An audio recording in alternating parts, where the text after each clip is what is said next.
This week, I went to Memphis, Tennessee, where I spoke to the graduating class of Booker T. Washington High School. Graduations are always happy occasions, but this commencement was especially hopeful because of just how much the kids at Booker T. Washington High School had overcome. This is a school in the middle of a tough neighborhood in South Memphis. There's a lot of crime.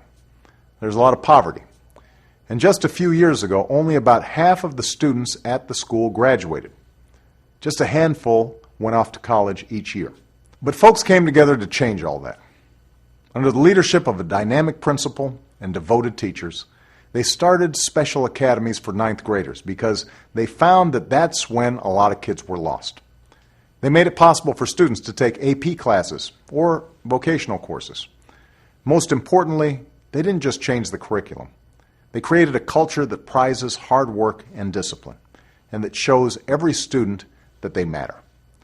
Today, 4 out of 5 students at the school earn a diploma. 70% continue their education, many the first in their families to go to college.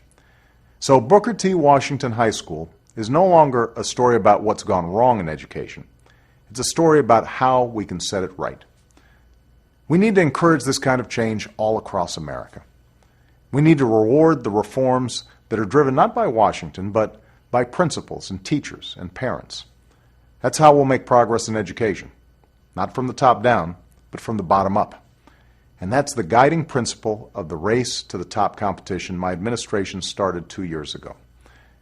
The idea is simple. If states show that they're serious about reform, we'll show them the money. And it's already making a difference throughout the country. In Tennessee, where I met those students, they've launched an innovative residency program so that new teachers can be mentored by veteran educators. In Oregon, Michigan, and elsewhere, grants are supporting the work of teachers who are lengthening the school day, offering more specialized classes, and making the changes necessary to improve struggling schools. Our challenge now is to allow all 50 states to benefit from the success of Race to the Top. We need to promote reform that gets results while encouraging communities to figure out what's best for their kids. That's why it's so important that Congress replace No Child Left Behind this year, so schools have that flexibility. Reform just can't wait. And if anyone doubts this, they ought to head to Booker T. Washington High.